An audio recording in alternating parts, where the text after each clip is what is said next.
Fala pessoal, tudo bem? Aqui quem está falando é o Alan Montenegro do canal Política para os Comuns. Lembrando que a gente não vai falar apenas sobre política, mas de outros assuntos que são importantes e relevantes para você aí, cidadão de bem, cidadão comum.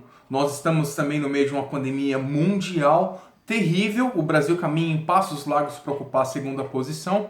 Estamos no meio de uma crise política bastante acentuada também e grave. E estamos no meio de uma crise econômica em decorrência dos fatores anteriores.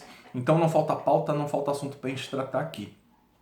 Se você ainda não é inscrito no canal, peço que se inscreva, ative o sininho das notificações e dê o seu like. É muito importante para que esse vídeo chegue no maior número de pessoas possíveis.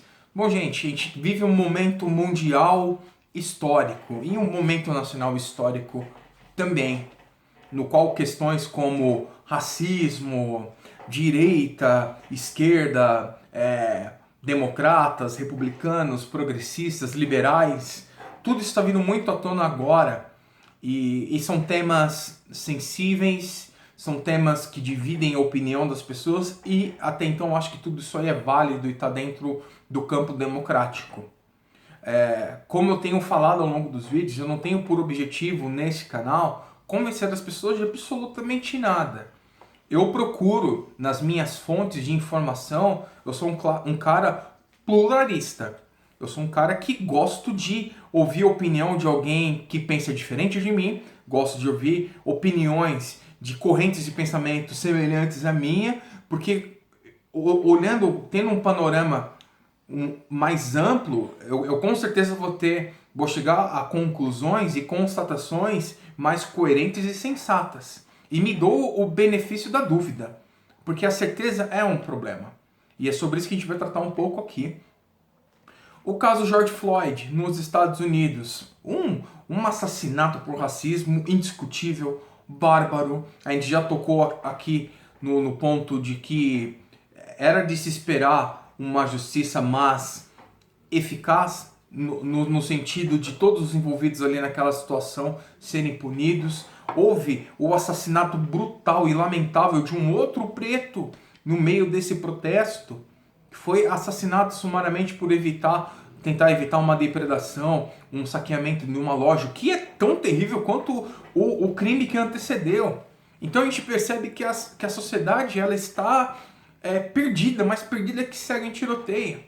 E no meio disso existe muito oportunismo. Temos muitos casos aqui no Brasil, o caso do João Pedro, a Marielle, são tantos os casos que inclusive passam os números dos americanos também, que isso deveria ser uma pauta que a gente tem que discutir e precisa encarar de frente esses assuntos. Temos a questão do posicionamento político, e eu já tenho dado algumas pinceladas na maneira como eu penso. Outro dia até conversando com um amigo, eu falei que algumas expressões eu particularmente não gosto, porque eu acho que elas são ruins, né? Eu sou um cara que tem uma versão 100% a extremos. Eu tenho uma versão à extrema esquerda, eu tenho a versão à extrema direita, porque o extremo ele só libera o que há de pior, ele não libera o que há de melhor nas pessoas. Eu sou de centro moderado, porque a gente precisa perceber o equilíbrio. Não existe regimes ideais colocados em pauta sem que ele transite em outros modelos de gestão pública. Então isso precisa ser observado. E eu compreendo todo o sentimento social público em relação a um governo que saqueou o Brasil. Mas hoje eu quero falar sobre recortes. Quando a gente pega um recorte, e toda vez que eu vejo eu tenho a impressão de que a gente vai pegar o recorte que nos convém. Então eu vou dar um exemplo. Se eu for falar sobre as manifestações aqui no Brasil, eu pego só o recorte da parte em que ela foi pacífica e eu ignoro a parte em que ela foi violenta. E aí eu digo assim, olha, mas foi uma manifestação pacífica, ela é justificável por isso, por aquilo, e eu ignoro um outro fato ocorrido na mesma manifestação. O que eu estou tentando fazer? Estou tentando dar uma tendência para o assunto que eu estou tentando levantar. O mesmo serve quando eu pego numa mesma manifestação, eu só recorto a parte violenta dessa manifestação, separo ela do todo. Eu faço um sofisma da composição. Eu isolo as partes, eu pego a parte que me interessa e apresento como aquilo como uma verdade absoluta. Seria a mesma coisa que a gente pegar e dizer o seguinte, olha, o governo do PT, por exemplo, do Lula, foi um governo corrupto. E isso é uma verdade, mas é um recorte. Quando a gente olha esse governo no sentido mais amplo, foi um governo que teve uma média de crescimento de 4%. Isso são dados, são números e os números falam uma verdade. Isso não se pode negar. Que se viveu um momento de prosperidade na gestão Lula-petista, viveu. E também viveu nesse mesmo período roubalheiras. Eu costumo dizer que foi um governo que começou bem e terminou mal. Uma coisa justifica a outra? Obviamente que não. Então, por causa desse fato aqui, desse roubo de um partido ou de alguns, eu pego todo mundo, boto dentro do mesmo saco e classifico isso como sendo isso ou aquilo, tá errado. Essas pessoas sim. Eu acho que Lula, seus pares, os partidos, os personagens têm que ser excluídos da política e ponto. Cana neles. Essa é a minha visão. Mas pau que bate em Chico, bate em Francisco. Isso se aplica agora no campo da direita também, por que não? Então, a esquerda a gente trata como os esquerdopatas. E a gente, por ter uma posição de direita, a gente classifica as pessoas da esquerda como pessoas mau caráter, pessoas do mal, e as pessoas de direita, pessoas conservadoras, pessoas de bem. Essa também é uma retórica, é uma narrativa errada. São posições diferentes. E a gente precisa parar de fazer recorte na parte que nos convém e começar a analisar a coisa num todo. Seria a mesma coisa agora a gente pega o governo atual, a gente faz um recorte e fala, olha, foi o governo que sucedeu governos lulopetistas que saquearam o Brasil, que roubaram. E é um governo que não tem corrupção. Esse é um recorte. Isso é verdade? Sim. Até que apareça alguma evidência, é uma verdade. Mas existe uma outra composição desse recorte. Qual que é? Esse governo tem feito o quê? O que esses ministérios têm feito? Como que esse governo tem agido? E eu não vou aqui atacar a situação X, Y ou Z. Eu só estou levantando como muitas vezes toda a narrativa ela precisa colar num recorte conveniente. Porque daí você encontra uma defesa. E aí você deslegitima todo um contexto, a coisa toda. E isso é uma visão muito reducionista da coisa. Então, a gente precisa começar a ter mais noção. O fato de eu dizer aqui neste vídeo que o governo Lula foi um governo que o Brasil teve crescimento médio de 4% ao ano durante os 8 anos de governo, não significa que eu sou petista, e não significa que eu estou dizendo para o Lula não ser preso, e não significa que eu estou dizendo que ele precisa voltar para o poder. Eu só estou retratando uma realidade, ora. Essa é uma realidade. Aí se você me perguntar se quer o Lula de volta, nem a pau. O Lula tem que estar preso? Sim, tem que estar preso. Não só ele, como todos os outros. Agora vamos trazer para a nossa realidade aqui. Porque um governo que não é corrupto, mas é um governo que não está fazendo nada, é o suficiente? Entendo que também não. Eu sou de direita. O problema é que a gente, quando analisa a política, a gente coloca, em primeiro lugar, muito sentimento. A gente amarra as nossas considerações, as nossas análises no sentimento que a gente tem pelo indivíduo, pelo sujeito, ou pela simpatia que a gente tem pela sigla, pela ideologia. Isso é um problema.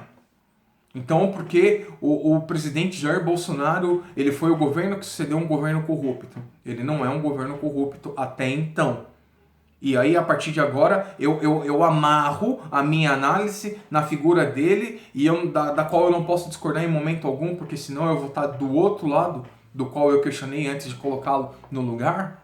Tá errado. Esse é o problema. Porque você não consegue criticar uma pessoa que você ama. Não como deveria. E aí eu fiquei pensando, qual que é o nosso papel no final das contas?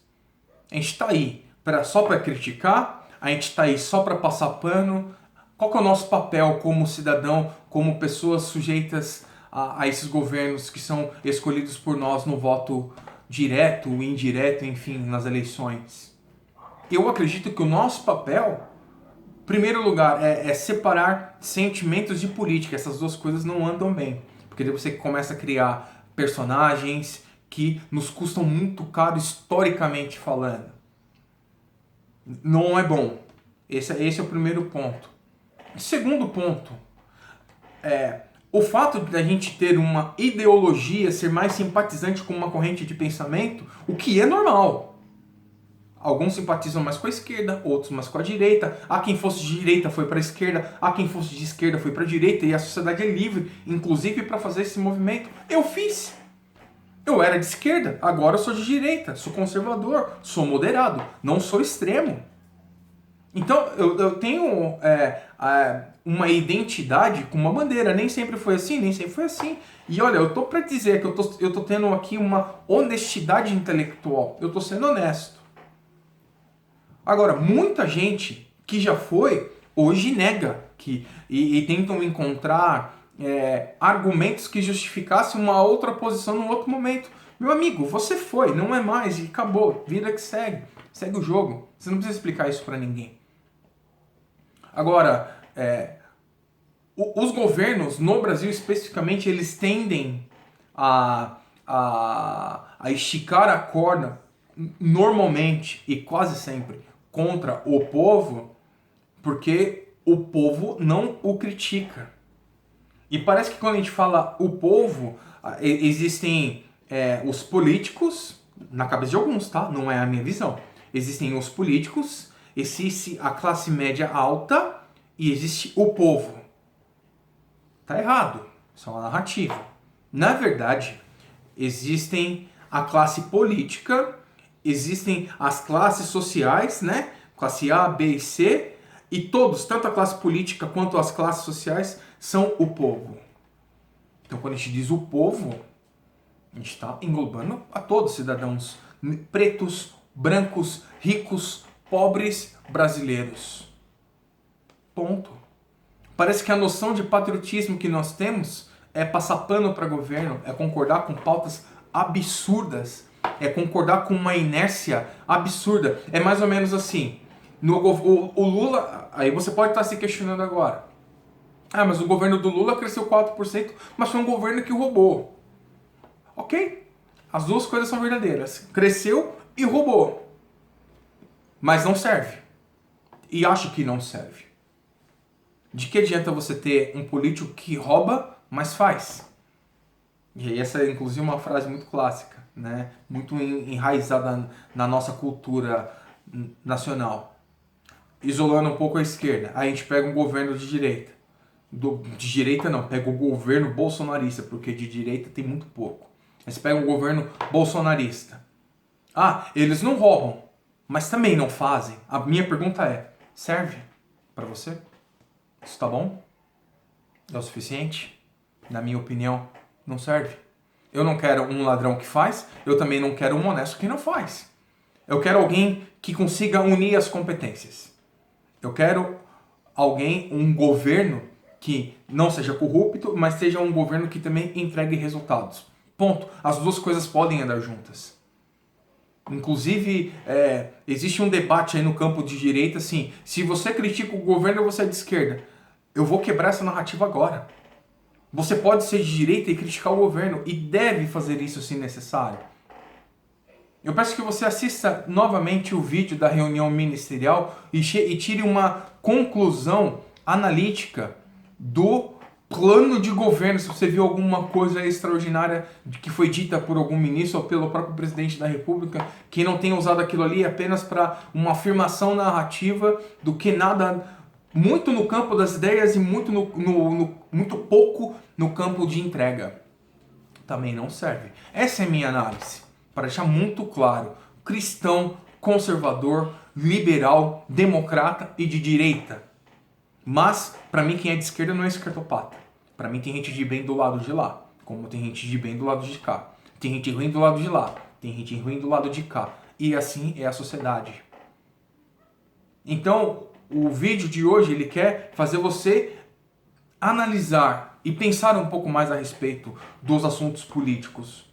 Se quando você escuta alguém que está falando alguma coisa que você não gosta de ouvir e no 5º minuto de vídeo você pula, eu sugiro que você assista o vídeo até o final. Porque se tá doendo, o objetivo é esse mesmo. Trazer um pouco de dor, porque a dor nos tira da zona de conforto. Talvez a gente tenha que fazer um exercício do tipo, poxa, eu não tinha pensado dessa forma. Deixa eu pensar um pouco dessa forma. Significa que você vai deixar de apoiar? Não, talvez você apoie, mas um apoio vigilante. Olha, governo, eu te apoio, mas eu tô vigilante aqui. Não gostei disso, não gostei daquilo. E ok, tá tudo certo. Talvez você não mude absolutamente uma vírgula, mas se dê o benefício da dúvida, de pensar diferente, de ouvir quem pensa diferente de você. Beleza? Bom, o vídeo de hoje termina por aqui. Espero que você tenha gostado. Se você gostou, deixa o like, é muito importante. Se inscreva no canal, ative o sininho das notificações. Obrigado pela sua companhia. Compartilhe o vídeo com seus amigos, com seus familiares. Obrigado pela força, tá? Vamos nessa, tamo junto. Que Deus te abençoe e até o próximo vídeo.